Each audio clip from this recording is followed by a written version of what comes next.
Nah, sekarang kita membahas mengenai accounting cycle, artinya menyelesaikan siklus akuntansi, gitu ya. Jadi dalam menyelesaikan siklus akuntansi, maka dalam hal ini perlunya kita menggunakan apa yang disebut dengan worksheet, gitu ya. Artinya kertas kerja. Apa itu kertas kerja nanti akan kita lihat. Lalu akan kita lihat nantinya apa itu closing entries, ya, jurnal penutup, gitu ya. Apa itu gunanya, gitu ya. Kita akan lihat nantinya. Lalu ada neraca saldo setelah penutupan, ya, atau trial balance after closing entries, ya. Dan juga siklus akuntansi yang lainnya, dan juga gunanya apa yang disebut dengan ini, ya, correcting entries, jurnal koreksi. Nah, ini kita lihat nantinya. Nah, sekarang worksheet, gitu ya, Bapak Ibu. Jadi worksheet itu sifatnya adalah karakteristiknya multi kolom, ya. Artinya banyak kolom-kolom yang menggunakan yang digunakan di dalam penyajian laporan keuangan. Dan juga not permanent accounting record, artinya bukanlah catatan permanen, ya, artinya bukanlah file permanen, artinya hanya alat bantu saja, gitu ya. Kemudian juga bisa juga digunakan nantinya pada worksheet komputer, ya, komputerisasi, dan juga tahapannya ada 5 tahap, dan juga worksheet ini sifatnya opsional, ya, artinya kalau yang pelaporan keuangan dengan basis komputer, ya nggak perlu worksheet itu. Ya, karena worksheet itu hanya ada di manual, ya, Bapak Ibu. Nah, jadi inilah kolomnya worksheet itu. Jadi ada kolom untuk trial balance, ya, ada kolom untuk adjustment, ya, ada kolom untuk adjusted trial balance, ya, ada kolom untuk income statement, dan ada kolom untuk statement of financial position. Nah, jadi debit kreditnya ada semuanya di sini. Nah, inilah worksheet itu. Jadi kalau dalam anak SMEA dulu kan buku worksheet itu selalu besar-besar, ya, lebar-lebar. Ya karena apa? Ya 10 kolom ini. Ya, 10 kolom ini diisi, Bapak Ibu. Nah, jadi di situ isi dari neraca saldo itulah di trial balance yang pertama, ya, di kolom yang pertama. Jadi isi pertama adalah trial balance, ya. Isinya perkiraan permanen dan perkiraan yang real, ya. Jadi sebelum adanya penyesuaian. Lalu ada penyesuaian nantinya dengan transaksi sebagai berikut. Nah, jadi di sini penyesuaian atas beban perlengkapan, ya, 1.500. Nanti apa jurnalnya? Ya, jadi yang di jurnal adalah perlengkapan yang terpakai, ya. Begitu juga asuransi, beban asuransi, ya, 50. Berarti adalah asuransi yang terpakai yang di jurnal penyesuaian. Lalu juga penyusutan. Ya, jadi yang di jurnal adalah beban penyusutannya, ya, artinya dari suatu aktiva, gitu ya, penyusutannya, ya, penyusutan peralatan misalnya, berapa yang sudah jadi beban, itu yang disesuaikan. Atau juga pendapatan diterima di muka, ya, berapa pendapatan diterima di muka yang belum jadi pendapatan, itu dijadikan objek penyesuaian, ya. Kemudian juga piutang, ya, piutang yang diakui. Jadi piutang yang diakui 200 nantinya akan dicatat jurnal piutang, ya, jurnal penyesuaian piutang. Berikutnya adalah bunga, ya. Jadi berapa beban bunga yang terutang. Nah, jadi beban bunga yang terutang itulah yang dicatat di jurnal penyesuaian. Dan juga beban gaji 1.200. Jadi beban gaji yang menjadi beban, ya, itu yang di jurnal penyesuaian. Nah, jadi jurnal penyesuaian itu adalah perkiraan yang bukan terlibat perkiraan kas. Ya, jadi yang perkiraan yang kasusnya aktual dan kasusnya deferral yang boleh disesuaikan, Bapak Ibu. Nah, jadi sehingga inilah dia. Nah, jadi penyesuaian itu kontra dari perkiraannya yang tidak ada di neraca saldo di bawah letaknya. Nah, jadi misalnya tadi suppliers, ya. Nah, jadi suppliers itu jurnalnya kan dia suppliers expense. Nah, karena tidak ada di neraca saldo, ya, di neraca saldo suppliers expense itu maka dibuat di bawah. Nah, jadi kolom debitnya di bawah. Nah, jadi debit, ya, di bawah. Kemudian lawan perkiraannya apa? Di kredit suppliers, gitu ya. Maka letaknya kredit karena ada di neraca saldo dia muncul, gitu ya. Berikutnya yang B, ya, beban asuransi tadi. Nah, karena tidak ada di neraca saldo beban asuransi maka dibuat di bawah. Nah, selanjutnya kreditnya apa? Kreditnya misalnya prepaid insurance. Nah, karena ada prepaid insurance di trial balance maka dibuatlah di trial balance, ya. Nah, jadi itulah sifat dari penyusunan trial balance dan adjustment pada worksheet ya. Silakan Bapak Ibu kalau ada yang mau diskusi di sini. Ada yang masih bingung gimana, silakan. Boleh kita diskusi. Nah, jadi yang di adjust itu adalah suppliers use ya, yang digunakan ya. Insurance expired, depreciation expense. Ya, kemudian juga pendapatan yang diakui, pendapatan yang terutang, bunga terutang, ya gaji terutang. Nah, itulah yang masuk dalam adjustment kondisinya. Nah, setelah itu barulah masuk adjusted trial balance ya. Jadi artinya neraca saldo yang sudah disesuaikan. Nah, di sini kan trial balance-nya 15.000 untuk cash ya, karena di adjustment yang nggak ada kosong. Lalu di suppliers ya, kalau di suppliers ini ada di bersaldo 2.500, lalu adjustment-nya di kredit 1.500, maka tinggal sisa 1.000 gitu ya, seperti ini. Lalu ada prepaid insurance ya, jadi prepaid insurance sebesar ini. Nah, jadi not payable ya, bersaldo. Jadi adjusted trial balance ini menyatakan saldo ya, setelah adanya mutasi dari neraca saldo ke jurnal penyesuaian. Berarti berapa saldonya? Nah, itu yang dikatakan dengan adjusted trial balance ya, Bapak Ibu. Silakan kalau mau kita diskusi ini. Ya, income statement. Nah, income statement itu isinya adalah ya dari perkiraan trial balance ini gitu ya. Mana yang komponen pendapatan dan beban. Nah, jadi kolom pendapatan masuk ini. Oke, kemudian kolom beban masuk ini. Ya. Jadi yang seluruh beban masukkan ya di income statement. Seluruh pendapatan masukkan. Jadi yang bukan pendapatan dan beban tidak masuk di income statement untuk kertas kerja ini. Berikutnya di statement of financial position. Jadi mudah mengingatnya, perkiraan yang tidak ada di income statement itulah dia statement of financial position atau neraca ya. Nah, jadi cash misalnya nggak ada dia kan di income statement, karena nggak ada maka masuklah statement of financial position. Suppliers tidak ada dia di income statement ya, maka masuklah di statement of financial position.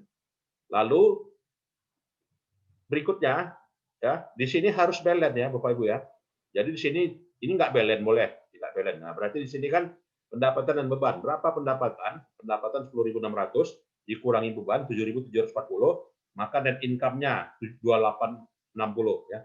Maka 2860 inilah saldo debit gitu ya, karena laba ya. Nah, maka di statement of financial position itu pasti di kredit.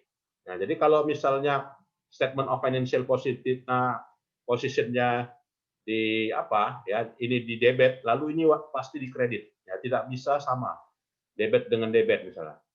Jadi income statement itu kalau kondisinya laba berarti di debit ya, kalau kondisinya rugi berarti di kredit ya.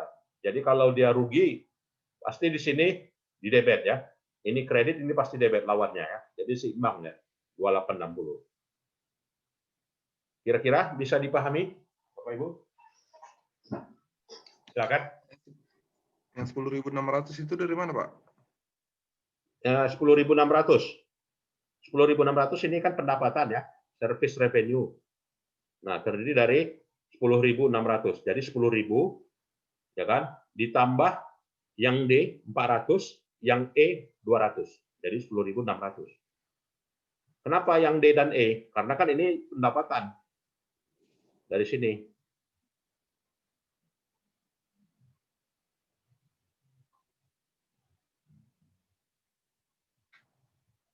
Nah, ini kan service revenue recognized, diakui. Service revenue accrued, terutang. Nah, berarti kan dia pendapatan ya. Nah, jadi dia D dan E. D 400, E 400. Berarti saldo pendapatannya 10.000 ditambah ada penyesuaian atas pengakuan pendapatan yang diakui dan juga pengakuan pendapatan yang terutang. Nah, jadi masuklah saldo. Ya, jadi 10.600. Ada lagi? Nah, jadi dia boleh aja jumlahnya ke bawah. Nah, jadi 10.600 ini dikredit, lalu ini dikredit juga 10.400, kemudian yang E 200. Oke ya. Nah, jadi step untuk, nah di sini ada pertanyaan ini ya. Ya, what if the following statement is incorrect? concern about worksheet. Nah, jadi statement mana yang bukanlah suatu hal yang benar tentang worksheet? Kira-kira yang mana? Apakah yang A ya? Worksheet itu adalah suatu alat untuk akuntan, benar ya. Worksheet itu adalah didistribusikan kepada manajemen dan pihak-pihak yang terkait lainnya. Benar nggak?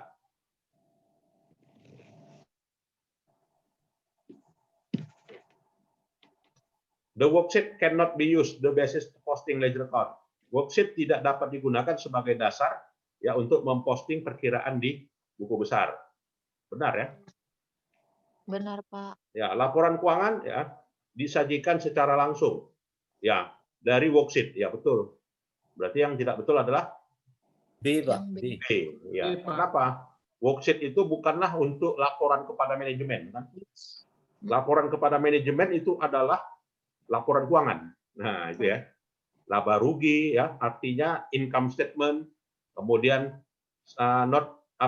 kemudian statement of financial position, cash flow statement gitu ya. Atau juga return earning statement. Itu yang dikatakan dengan laporan kepada pihak manajemen. Ya, jadi direktur mana pula berkepentingan terhadap worksheet kan? Nggak mau tahu dia worksheet itu kan kerjaannya akuntan. Pemegang saham pun gitu juga kan, dia akan tidak peduli. Waktu rapat umum pemegang saham, RUPS gitu kan, pemegang saham itu nggak disodorkan worksheet ya. Yang disodorkan apa? Laporan keuangan. Nah, jadi worksheet itu murni sebagai alat bantu saja, ya kan, alat bantu akuntan. Jadi kalau kita mau foto misalnya, alat bantunya apa? Tongsis, nah gitu ya, biar supaya dapat foto yang bagus, pakai tongsis, gitu ya. Nah jadi tongsis itu adalah alatnya. Nah jadi untuk laporan keuangan, biar supaya benar, alatnya apa? Worksheet. Nah itulah Bapak Ibu. B ya. Kemudian dalam menyajikan laporan keuangan dari sebuah worksheet, income statement itu dapat dihasilkan ya. Kemudian juga statement of financial dapat dihasilkan. Kemudian juga laporan laba ditahan juga dapat dihasilkan ya. Kemudian juga perusahaan dapat menyajikan laporan keuangan sebelum ya penjurnalan dan juga penutupannya. Nah, jadi di sini inilah outputnya dari worksheet. Nah, jadi outputnya. Tetapi kalau ini kan manual ya, penyusunan laporan keuangan manual. Tetapi kalau komputerisasi, worksheetnya nggak nampak. Nah, tapi kalau mau lihat boleh ya, tinggal klik aja. Beberapa aplikasi laporan keuangan ada menu untuk melihat worksheet. Apakah pakai Accurate, apakah pakai Zahir, apakah pakai Pastry, apakah pakai GL, apakah pakai Mayop Accounting, ya kan? Semuanya ada. Bisa ditengok worksheet-nya. Oke. Nah, ini laporan laba ditahan. Nah, jadi laba ditahan awal 0, laba bersihnya tadi 2860, ya, dividennya 500, ya, return earning-nya maka 2360. Silakan Bapak Ibu kalau ada yang mau berdiskusi. Baik, lanjut. Nah, jadi aset statement of financial position ya, posisi laporan keuangan yang menunjukkan inilah dia. Dari mana ini tadi? Dari worksheet semuanya ya. Dari worksheet. Nah, jadi ini semuanya dipindahkan dari sini. Nah, dari sini semua. Ya, artinya hanya sebagai alat bantu ya, Bapak Ibu. Baik. Dalam menyajikan jurnal penyesuaian dari sebuah worksheet, ya, jadi mengikuti ya format-format yang ada di laporan keuangan. Jadi yang bersumber dari worksheet. Nah, jadi ini kita lihat ya, Susan LD menyajikan worksheet.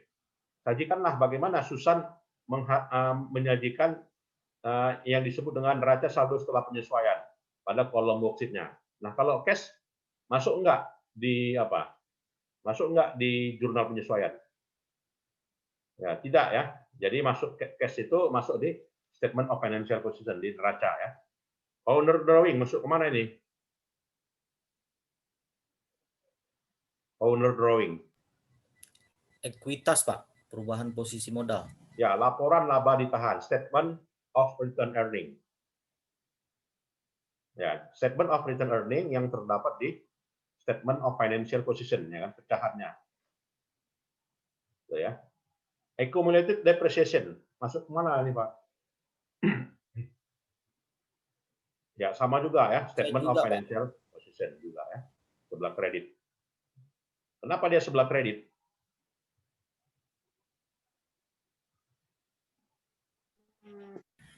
Karena depreciation, Pak.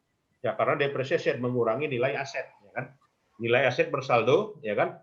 Nilai aset bersih setelah dikurangi akumulasi depresiasi. Akumulasi depresiasi selalu sebelah kredit, ya. Service revenue di debit atau kredit? Debit, Pak. Di Debit, Pak. kredit. Kredit, Pak. Nah, kredit ya, income statement bukan di debit. Statement. Account payable, debit atau kredit? Kredit. Ya, kredit ya. Salaries and wage expense, debit atau kredit? Debit. Debit. Ya. Nah, jadi salaries and wage masuk di laporan laba rugi. Nah, laporan laba rugi. Silakan Bapak Ibu kalau ada yang mau diskusi untuk ini. Ya, jadi dasarnya yang pertemuan kita sebelumnya ya. Aset kalau bertambah di mana, aset kalau berkurang di mana, itu harus hafal ya. Supaya bisa menghafal mana debit, mana kredit ini. Nah, itu. Berikutnya, kita menyajikan closing entries, jurnal penutup, dan neraca saldo setelah penutupan. Nah, jadi orang sering menyatakan tutup buku, katanya. Mohon maaf Pak, kami sudah tutup buku. Nah, apa pengertian tutup buku dari sisi akuntansi? Nah, itu ya. Jadi, tutup buku dari sisi akuntansi itulah disebut dengan closing entries. Ya, jurnal penutup. Nah, jadi jurnal penutup itu menutup perkiraan yang disajikan dari laporan keuangan. Nah, jadi udah jadi neraca, udah jadi laba rugi, ya udah jadi cash flow, lalu di closing. Nah, itulah pengertiannya, closing entries. Nah, jadi closing entries itu yang di closing apa? Yang di closing adalah seluruh perkiraan temporer namanya. Nah, dalam akuntansi, perkiraan temporer itulah perkiraan sementara, temporer. Ya. Yang ditutup itu objeknya adalah perkiraan yang temporer, bukan yang permanen. Jadi kalau aset ditutup, tutup perusahaannya. Jadi bukan itu dikatakan jurnal penutup. Jadi yang ditutup adalah perkiraan temporer saja. Artinya yang ada di income statement. Mana mungkin kas perusahaan ditutup gitu kan? Kalau kas perusahaan ditutup ya rekening perusahaannya tutup gitu ya. Tutuplah perusahaannya. Nah, jadi tidak ya. Jadi objek jurnal penutup closing the book itu adalah perkiraan yang temporer, artinya perkiraan laba rugi. Nah, itu ya Bapak Ibu. Nah, jadi dalam menyajikan jurnal penutup tujuannya apa sih? Apa sih tujuannya closing entries ini? Ya, tujuannya adalah bagaimana kita mau menghasilkan laba rugi. Nah, itu tujuannya kan. Mau menghasilkan laba rugi dan didistribusikan ke modal pemilik. Ya, dan didistribusikan ke modal pemilik. Nah, supaya tahu modal pemilik itu kalau mengalami kerugian pasti modal pemiliknya bagaimana? Kalau mengalami kerugian berarti modal pemiliknya turun. Berkurang. Ya, berkurang. Ya kan kalau mengalami laba maka modal pemiliknya meningkat, naik. Ya, jadi selalu pemegang saham itu ya apa ya menginginkan laba terus karena dia nggak mau rugi. Kalau rugi modal saya habis katanya. Buat apa saya invest di perusahaan yang rugi? Nah itulah Bapak Ibu ya. Dividen, ya dividen itu didistribusikan kemana? Ke laba ditahan. Nah makanya perlulah closing entries. Nah itulah dia closing entries itu diperlukan. Artinya apa? Setelah jadi laporan keuangan maka closing entries diperlukan. Dan juga menol-nolkan seluruh perkiraan temporer tadi bersaldo nol. Sedangkan perkiraan permanen tidak nol. Menjadi saldo awal pada periode berikutnya.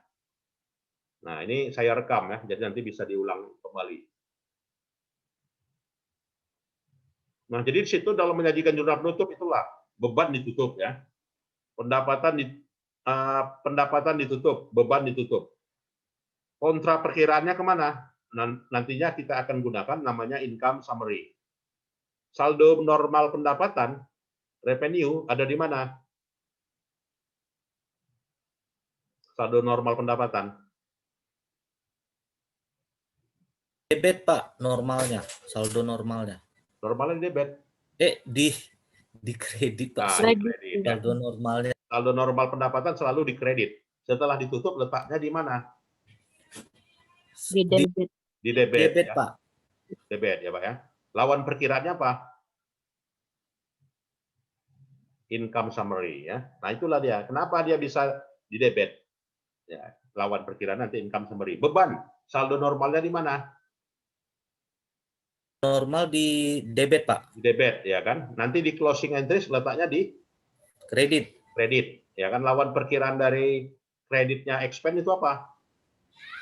Income summary. Ya, income summary. Nah, jadi income summary ini perkiraan sementara saja, ya kan, yang gunanya muncul pada saat closing entries. Nah, itu ya Bapak Ibu. Dividen. Dividen saldo normalnya di mana?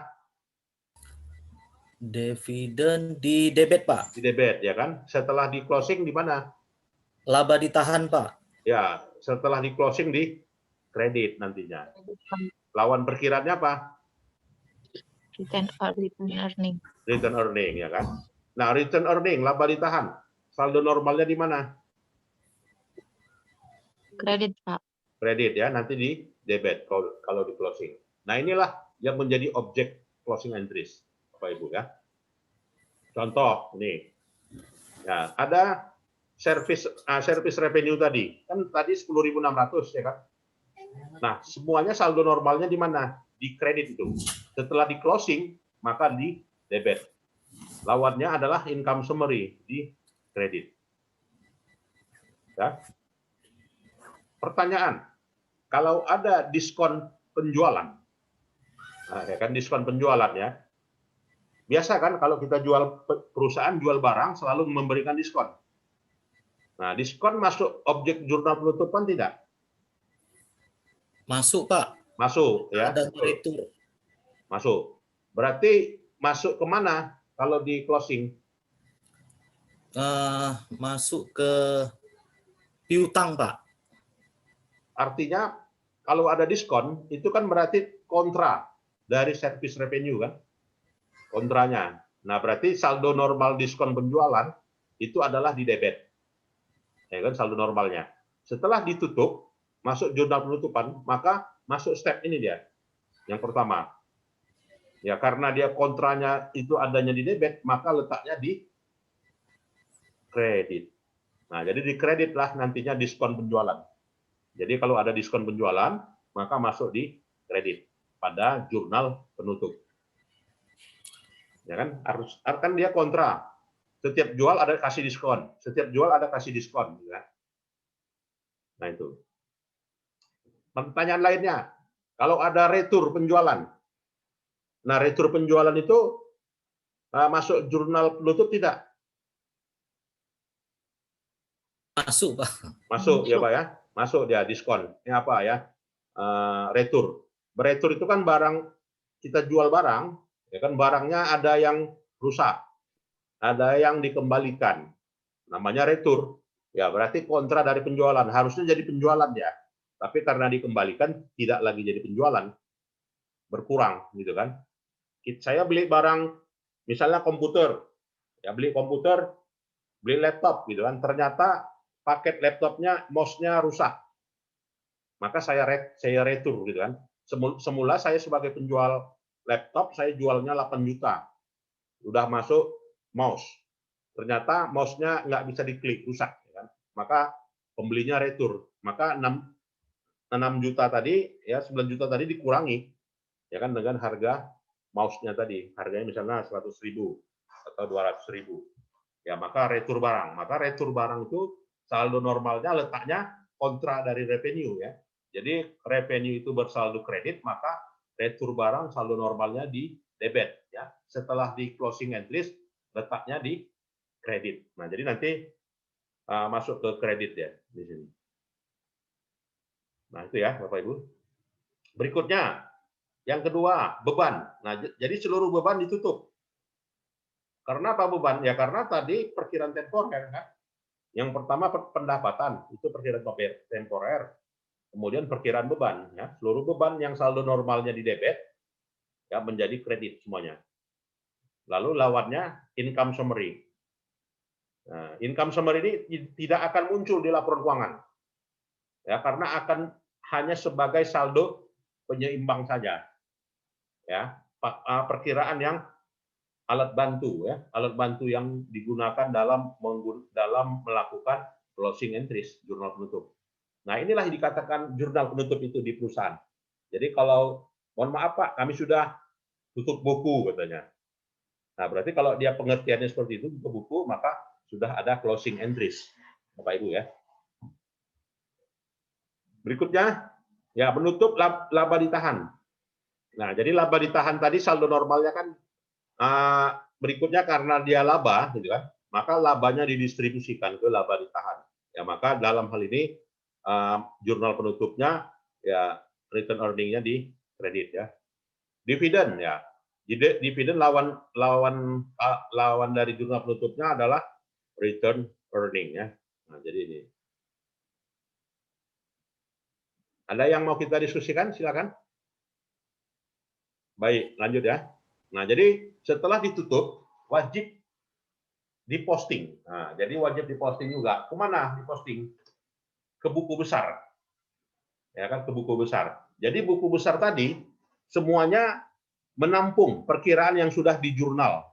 Apakah dia di jurnal penyesuaian, apakah sudah di jurnal penutup, gitu kan? Semuanya masuk ke situ. Nah, jadi dipostinglah ke buku besar masing-masing perkiraan.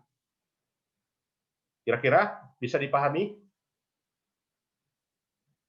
Nah, jadi kalau dia komputerisasi udah langsung dia terdistribusi kan.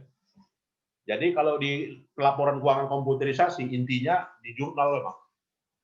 Jadi jurnal itulah yang menunjukkan sebagai suatu proses penting dalam siklus akuntansi perusahaan. Nah, setelah itu ya lahirlah apa yang disebut dengan neraca saldo setelah penutupan. Karena kan tadi udah diposting semua ke buku besar ya kan. Setelah diposting semua ke buku besar, maka lahirlah neraca saldo setelah penyesuaian, Bapak Ibu ya. Ini dia. Nah, berikutnya kita lihat Hancock Company menyajikan saldo perkiraan yang dalam hal ini sudah dilakukan penyesuaian dan juga sudah masuk neraca saldo, apa yang disebut dengan neraca saldo setelah penyesuaian. Maka sajikanlah closing entries. Nah, diminta sajikanlah, maka disajikanlah ini ya. Account payable masuk enggak jurnal penutup? Account payable 27.000 masuk enggak? Tidak, Pak. Tandanya Bapak Ibu akuntannya atau konsultannya. Account payable masuk enggak?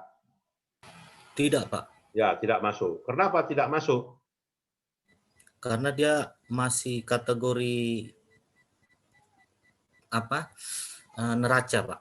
Ya, karena perkiraan permanen ya. Neraca itu kan perkiraan permanen atau masih perkiraan statement of financial position. Jadi nggak ditutup. Kalau utang ditutup, enak sekali perusahaan ya kan. Udah berutang, tinggal tutup gitu kan. Lunas lah gitu ya. Service revenue, tutup nggak? Itu masuk, Pak. Masuk ya, masuk tutup. Jadi hakikat dari jurnal penutup ini supaya ya itu tadi di periode tahun berikutnya 1 Januari tidak akan ada ya pendapatan jasa saldo awal. Nah, itu ya logikanya. Tidak akan ada pendapatan jasa saldo awal pendapatan jasa. Kalau utang ya saldo awal utang akan ada. Kenapa? Hutang warisan kan. Hutang warisan dari periode yang lalu menjadi saldo awal di periode berikutnya. Tapi kalau pendapatan tidak ada saldo awal pendapatan di periode berikutnya. Maka kenapa tidak ada saldo awal pendapatan? Karena udah ditutup, sudah di closing, itu ya. Rent expense, objek nggak ditutup, masuk ya, masuk. Setiap kata expense masuk, tutup. Setiap kata expense masuk, tutup ya. Dividen tutup nggak? Tutup ya. Share capital masuk penutupan tidak? Masuk. Modal awal? Oh, enggak, Pak. Enggak. Ya. Ya, tidak masuk. Account receivable masuk tidak? Tidak. Tidak ya. Salary supply expense masuk tidak? Masuk, Pak. Masuk ya. Nah itu, jadi itulah udah kita kategorikan mana yang tutup, mana yang tidak. Jadi Bapak Ibu sebagai controllernya, ya controller perusahaan itu, ini masuk, ini tidak, ini masuk, ini tidak, atau mereview dari pekerjaannya akuntan. Ya. Ini kenapa nggak ditutup, ini kenapa tidak, gitu kan? Nah itu. Nah jadi penyajiannya itulah ya. Jadi service revenue tutup tadi, kemudian beban-bebannya tutup ini. Kemudian menutup laba ditahannya ini. Oke. Dan juga menutup dividen. Berikutnya kita sajikan adalah jurnal koreksi. Ya, prepare correcting entries. Jadi dari satu siklus akuntansi, apakah diperlukan jurnal koreksi? Nah, itu kan. Jadi dalam siklus akuntansi seperti ini, mulai dari analisa transaksi, jurnal umum, buku besar, neraca saldo setelah penyesuaian, neraca saldo penyajian laporan keuangan, ya, kemudian juga jurnal penutup, sampai juga neraca saldo setelah penutupan. Perlu nggak dikoreksi? Perlu, gitu ya. Artinya apa? Dalam suatu siklus akuntansi, ini kan dilakukan manusia. Kalau ada yang lupa, ya salah angka, gitu kan, atau perkiraan yang luput ditutup, gitu kan, maka obatnya adalah jurnal koreksi. Nah, jadi Bapak Ibu, ya kalau misalkan sebagai treasurer perusahaan ya bisa juga mengusulkan, gitu kan. Ini salah nolnya, maka dilakukanlah koreksi. Nah, karena dilakukan koreksi, maka namanya jurnal koreksi. Nah, misalnya ini ya, kita analisa dari suatu transaksi ini. Ya, dari analisa transaksi ini terlihat ya bahwasanya inilah analisa transaksinya, dampaknya ke aset, liabilitas dan ekuitas. Kemudian juga jurnalnya seperti ini, ya, kemudian posting ke buku besarnya seperti ini, gitu kan. Lalu neraca saldonya seperti ini, ya, kemudian juga penyesuaiannya juga seperti ini, kemudian juga neraca saldo setelah penyesuaiannya seperti ini, ya, kemudian juga penyajian laporan keuangannya seperti ini, kemudian closing entries-nya juga seperti ini, kemudian neraca saldo setelah penutupannya seperti ini, correcting entries. Nah, jadi correcting entries itu untuk perkiraan yang unnecessary if accounting record free of error. Nah, jadi agar supaya kesalahan-kesalahan itu hilang. Jadi ada salah hitung, salah jumlah. Nah, obatnya adalah correcting entries. Atau juga perkiraan-perkiraan yang sebelum di closing itu ada yang luput disajikan terlalu tinggi, bertambah nolnya atau berkurang nolnya misalnya. Contoh seperti ini. Tanggal 10 Mei, Mercato menjurnal penerimaan kas dari pelanggan 500. Ya, 500 dan di debitnya sudah kas dan kreditnya pendapatan. Nah, ini dianggap salah. Nah, jadi udah di jurnal lah cash service revenue. Artinya apa? Maknanya sudah diakui pendapatan. Ini kan? Artinya sudah jadi pendapatan kan? Ya, udah jadi pendapatan. Dianggap incorrect, salah. Yang benarnya gimana sih? Mohon maaf, itu bukan pendapatan, Pak, gitu kan? Itu masih pendapatan diterima di muka. Nah, itu ya. Pendapatan diterima di muka. Maka jurnalnya atau juga masih sebagai piutang gitu kan. Harusnya di situ cash di debit, kreditnya account receivable, masih piutang. Atau ini pelunasan piutang kan. Ini kan jurnalnya pelunasan piutang ya. Bukan mendapatkan pendapatan yang baru. Nah, jadi kan itu ya, berbeda ya kan maknanya. Kalau saya jual barang dagangan, maka saya akan mendapatkan pendapatan. Berbeda kalau saya jual barang dagangan, ternyata belum bayar orang yang beli barangnya. Bayarnya kapan? Nanti tunggu ada uang. Maka utang dulu orang kan. Saya punya piutang, maka saya punya piutang, dapat uangnya nanti. Gitu kan? Maka yang benarnya itu adalah transaksi pelunasan piutang, bukan transaksi penjualan. Nah, yang benarnya itu. Maka closingnya gimana? Jadi nggak boleh ini dihapus. Tidak boleh dihapus ini oleh akuntan ya. Nggak boleh dihapus, tetapi dikoreksi yang boleh. Kenapa ya? Karena sudah ada nomor invoice-nya kan, sudah ada nomor transaksinya. Jadi kalau kita mau menghapus suatu jurnal, kita sudah menghapus kronologis dari transaksi itu. Berubahlah semua nomor-nomor lainnya, Bapak Ibu ya. Maka tidak diperkenankan. Maka yang dibolehkan adalah koreksi. Ini standar internasional loh. Jadi koreksi lah. Ya. Jadi koreksinya apa? Ya artinya revenue-nya hilang gitu kan. Bukan pendapatan itu Pak katanya, tetapi piutang. Oke, kita akuilah sebagai pelunasan piutang ya. Maka di situ koreksinya adalah service revenue hilang, supaya hilang ini kredit maka timbulkan debit. Maka kan kalau diposting ke buku besar nol ya, hilang ya. Service revenue ini di kredit yang salah, yang benarnya service revenue di debit. Nah, hilang itu nol kan. Kreditnya apa? Account receivable ya, piutangnya yang berkurang. Nah, maka inilah jurnal koreksinya. Silakan Bapak Ibu kalau ada yang mau diskusi. Sedikit Pak. Ya, silakan Pak. Bisa juga sebenarnya ini mungkin Pak ya, menurut saya bisa juga kita asumsikan case-nya kredit, terus apa? Tapi memang maknanya service revenue di sini kesannya memang cash ya kan, di debit.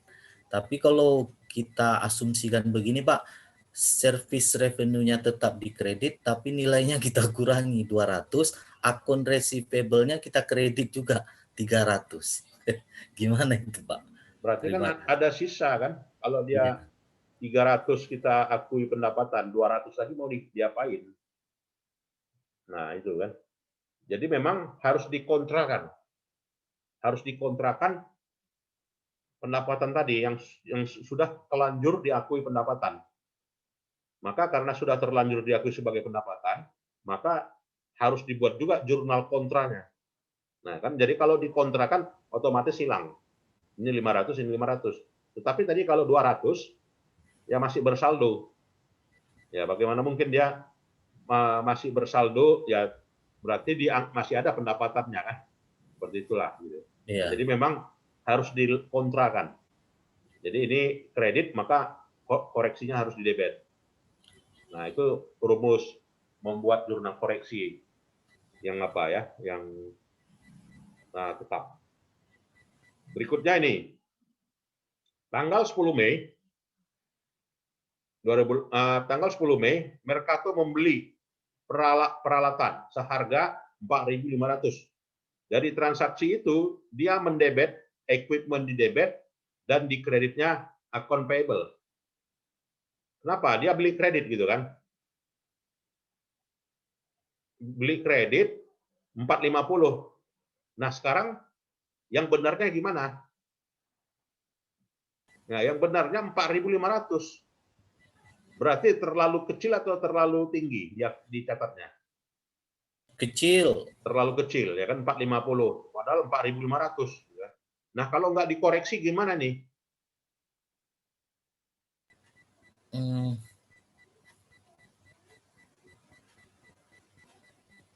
Apa Pak, neracanya terikut Ya, utangnya terlalu kecil. ya. Gitu kan. Kalau nggak kita koreksi, utangnya terlalu kecil. Yang komplain siapa nanti? Ya, apanya? Klien Pak. Kliennya, ya kan? Artinya vendornya yang komplain. Loh, ini kok saya dibayar 450 katanya kan? Kita kan utang 4.500 katanya. Nah, itulah. Maka jurnal yang benarnya adalah equipment-nya 4.500, kreditnya account payable 4.500. Ini yang jurnal yang benar. Tetapi nggak mungkin kita hapus ini. Maka koreksinya bagaimana? Maka kekurangannya kan gitu kan. Kurangkanlah 4.500 dikurang 450, berarti 4.050. Maka 4.050 timbullah utang baru kan. Nah, 4.050. Utang baru kan? Timbullah utang baru. Peralatannya nilainya 4.050. Nah, ini. Silakan Bapak Ibu kalau ada yang mau diskusi ini. Izin Pak. Ya, Pak. Kalau yang slide sebelumnya yang contoh apa koreksi menggunakan jurnal tadi, Ya. mungkin di sini yang di materi Bapak ini lengkap ya. Ada jurnal apa? Jurnal balik ya, jurnal reklasifikasi atau apa jurnal penutup ya kan, jurnal apa balik tadi reversing entries atau reklasifikasi jurnal Pak. Ya. Mungkin bisa dirincikan Pak yang mana klasifikasi masing-masing jurnal. Terima kasih. Ya, kalau ini dia masih jurnal koreksi, ya. Jadi jurnal koreksi itu adalah membetulkan yang sudah dibuat, ya kan setelah dicek, ya nantinya dilakukan jurnal koreksi. Yang sebelumnya yaitu jurnal penutup, ya closing. Nah, jadi jurnal penutup itu berbeda ya dengan correcting. Nah itu. Sebelumnya kita jurnal penyesuaian. Nah, jadi itu jurnal itu bermacam-macam ya. Jadi ada jurnal penyesuaian, ada jurnal penutup, ada jurnal koreksi gitu ya, ada jurnal balik. Nah, jurnal balik nanti habis ini kita bahas. Itu dia, Pak. Nah, jadi correcting entries ya, koreksilah ini. Jadi setelah dicek di jurnal perusahaan membayar gaji dan upah 600. Maka di debitnya adalah supplies dan kreditnya cash 600 kan, bayar beban gaji dan upah 600 dan kreditnya cash. Kemudian juga ada penagihan dari pelanggan 3.000. Jadi debit cash, cashnya 200 dan kreditnya service revenue. Ya, ada purchase supplies. Ya, purchase supplies itu di debitnya supplies dan kreditnya account payable. Maka jurnal koreksinya ini. Nah, jadi untuk pembayaran 600, maka jurnalnya di debit ya beban gaji dan upah, kreditnya supplies ya 600. Nah, ini untuk membenarkan dari transaksi yang tadi ya. Ya, kemudian juga penerimaan pelanggan. Ya, penerimaan pelanggan tadi 200, nah, yang sudah jadi pendapatan. Ya kan? Service revenue 200, kemudian cash 2.800. Nah, jadi 2.800 yang dalam hal ini piutang ya berkurang ya sebesar 3.000 ya, pelunasan dari piutang ya Bapak Ibu. Kemudian pembelian ya perlengkapan ya 860. Ya pembelian perlengkapan 860 ya dikurangkan lah ya. Jadi dikurangkan dengan 680 tertulis maka 180 sebenarnya. Maka timbullah utang baru. Nah, untuk membenarkan hal itu. Membenarkan yang salah hitung. Baik, berikutnya kita adalah mengidentifikasi posisi keuangan. Nah, jadi posisi keuangan untuk aset itu intangible asset masuk, property plan masuk ya, long term investment dan juga current asset ya. Ekuitas masuk di equity, non current liabilities dan juga non current liabilities. Nah, ini kelompok dari statement of financial position, Bapak Ibu. Nah, jadi formatnya statement of financial position neraca lah ya. Nama lamanya neraca. Nah, jadi neraca itu ya tersaji sebagai berikut ya. Tersaji sebagai berikut. Oke. Nah, kemudian juga yang intangible asset, artinya intangible asset ini aset yang secara fisik tidak ada, tetapi punya nilai. Seperti misalnya apa? Ya, seperti misalnya kapitalisasi, ya, hasil kapitalisasi, atau juga goodwill, ya, atau juga intangible asset. Ya, seperti misalnya apa gitu ya? Misalnya rumah makan sederhana, ya, dia punya neraca itu kan, punya statement of financial position. Dia akan sajikan intangible asset, gitu kan. Intangible asset seperti misalnya goodwill, gitu ya. Jadi kalau orang mau buka cabang rumah makan sederhana, dia bayar 4M. Gitu kan. Kenapa bisa bayar 4M seperti itu? Gitu kan? Ya paling bangunnya 2M. Ya 2M-nya goodwill, ya intangible asset bagi pemilik apa ya, pemilik namanya. Nah itu seperti itu. Atau membuka geprek bensu, gitu kan? Kalau membuka geprek bensu berapa modalnya? Paling modalnya 1M gitu ya. Tapi kita bayarnya 2M. Dibangunkan tempat ya dibuat apanya gitu ya, pekerjanya semuanya, gitu ya, bayarnya 2M. Ya kenapa bisa demikian? Ya karena ada intangible asset di situ. Nah, jadi itulah ya. Pemain sepak bola gitu kan. Ya kenapa bisa mahal sampai harganya 2 triliun gitu ya. Intangible asset gitu ya, padahal orang gitu kan. Cristiano Ronaldo sekian gitu ya. Jadi intangible assetnya lebih besar. Nah, Pak, izin berikutnya Pak, sedikit Pak. ya silakan. Pak, Silakan, Pak. itu goodwill dengan intangible asset kenapa dipisah ya Pak? Itu apa itu karakteristiknya Pak yang memisahkan itu Pak? Yang Goodwill membedakan itu bagian intangible asset. Nah, itu ya. Ya itu dipisah itu Pak. Sama intangible Ya, lainnya artinya gitu. untuk mendapatkan intangible asset total dari ya salah satu komponen goodwill. Nah, jadi goodwill itu intangible asset. Apalagi yang lain intangible asset? Oh. Hak Jadi paten. intangible asset ini dipisahkan Pak ya, yang lainnya ya. Ya. Jadi dia memang dipisahkan itu. Nggak bisa digabung ya Pak? Other kalau misalnya itu intangible ya? asset. Seperti misalnya hak paten, hak merek, hak cipta. Itu dia. Other intangible asset. Gitu ya. Kalau saya punya hak paten bisa kan? Bisa diamortisasi. Kalau misalnya saya punya mesin, mesinnya bisa menghancurkan pelepah sawit, maka siapa yang mau pesan mesin itu, ya kan, maka bayar, gitu kan? Bayarnya bukan seharga mesin, termasuk intangible-nya, gitu kan? Ya, jadi di situ ada hak paten, hak merek, hak cipta, apalagi hak dagang, nah itu ya, itu semuanya intangible. Jadi intangible itu menyatakan header-nya, ya. Jadi subheader-nya goodwill, ya, atau juga other intangible asset. Itu dia, Pak. Nah, jadi di situ dalam mengklasifikasikan posisi keuangan, di situ berdasarkan pada nilai yang bisa dikonversikan ke cash. Nah, jadi itu yang paling atas. Jadi mana yang berpeluang bisa menghasilkan uang cash di atas.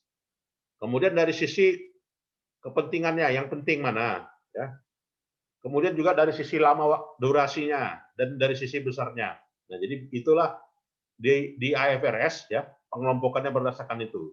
Kalau sebelum IFRS ada yang dikatakan dengan berdasarkan pada IAS gitu kan, itu hanya pengelompok atau juga FASB ya kan, itu pengelompokannya berdasarkan pada mana yang current, mana yang apa ya, aktiva lancar, mana yang aktiva tetap ya. Tapi kan dalam IFRS bukan lagi berdasarkan itu ya. Mana yang lancar, mana yang tetap, tetapi berdasarkan pada kelompoknya ini. Nah, jadi ya bisa saja ya pemegang saham menganggap saya pingin info yang mudah cair menjadi uang cash itu mana, tolong disajikan di statement of financial position. Nah, jadi di situ berupa aset yang current ya. Jadi kelompok aset current itulah yang merupakan liquid ya, lebih liquid, lebih besar nilainya. Ya. Kemudian juga property plan ya. Nah, jadi property plan ini ya bisa aja ya lebih lama usia manfaatnya ya dan digunakan dalam operasi normal perusahaan. Jadi property plan misalnya ini ya, land, building, structure, mesin ya dan sebagainya, total ya. Yang long term investment ya artinya di sini investasi pada perusahaan lain atau investasi dalam bentuk saham. Ya, makanya ini sekarang yang banyak diterapkan perusahaan ya. Sampai perusahaan asuransi pun menerapkan seperti ini ya, long term investment-nya lebih besar. Kenapa?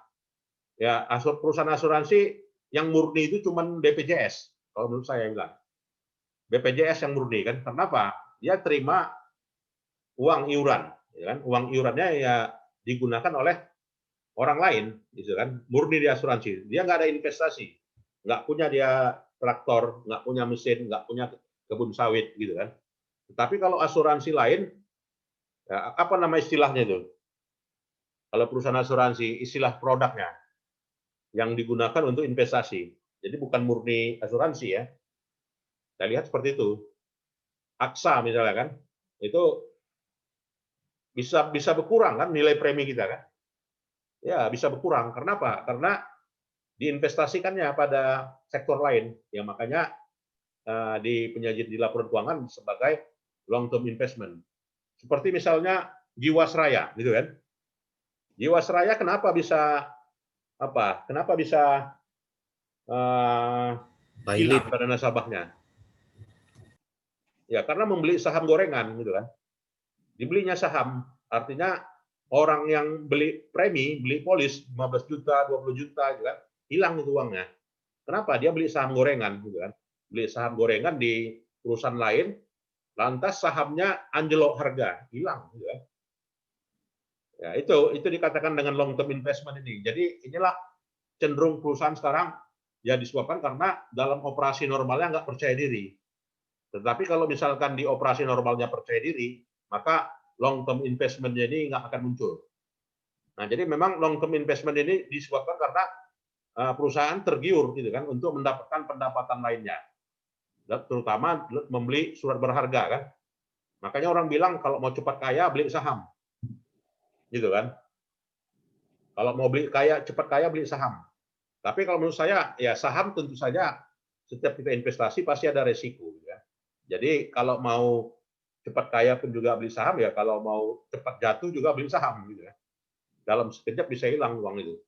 Ya artinya long term investment ini selalu ya muncul di perusahaan. Kebanyakan ya.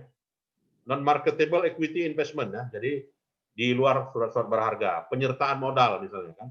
Nah, itu juga disajikan di statement of financial position. Bapak Ibu. Ya, non current asset itu isinya ini. Inventory ya sampai yang cairnya cash di bawahnya. Ya. Non current asset itu seperti account receivable, cash, prepaid insurance, inventory ya, atau prepaid insurance, inventory. Nah, ini pertanyaan ya. Oh ya, pertanyaan ya.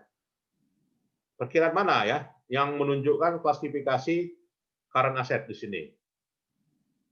Apa jawabannya? A, Pak. A ya. Yang lain? Apakah C?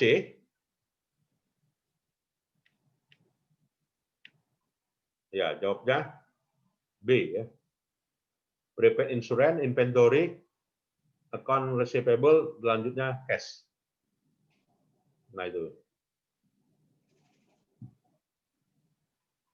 Equity. Nah, equity di pertemuan awal kita sudah jelaskan ya. Apa itu proprietorship, apa itu partnership, apa itu corporation. Jadi bedanya proprietorship itu pemiliknya tunggal ya. Kalau partnership pemiliknya banyak seperti kantor notaris dan KAP misalnya ya, partnership itu. Kalau pemiliknya terdiri dari beberapa saham-saham, ya itu namanya corporation ya. Kepemilikannya dibatasi berdasarkan pada jumlah sahamnya.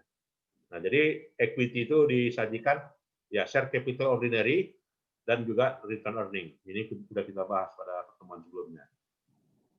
Nah, non current asset, non current liabilities ya. Jadi non current liabilities itu long term ya, pension plan, provision, deferred tax liabilities, atau juga other non current liabilities. Ya.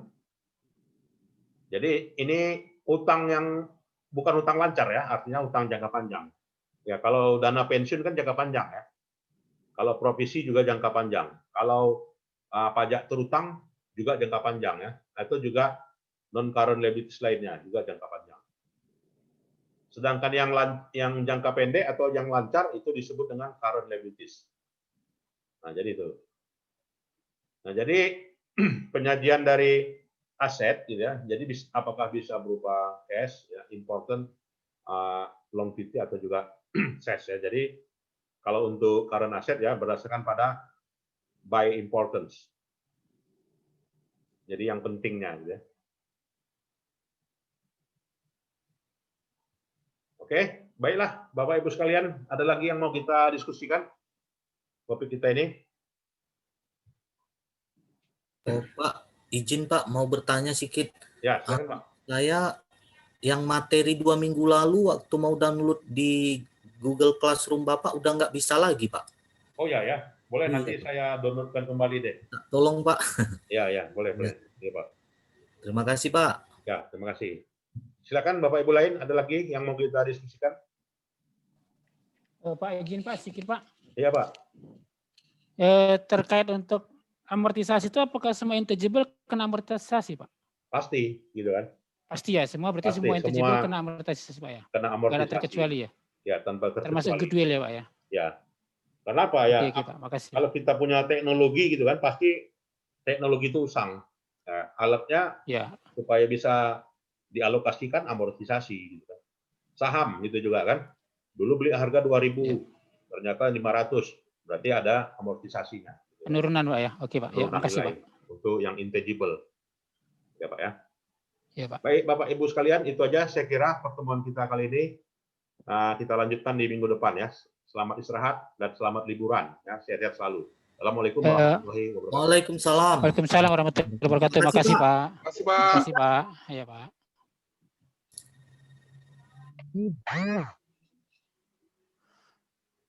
Aduh, pusing kepala berbe nengok akuntansi ini. Bahasa Jawa semua.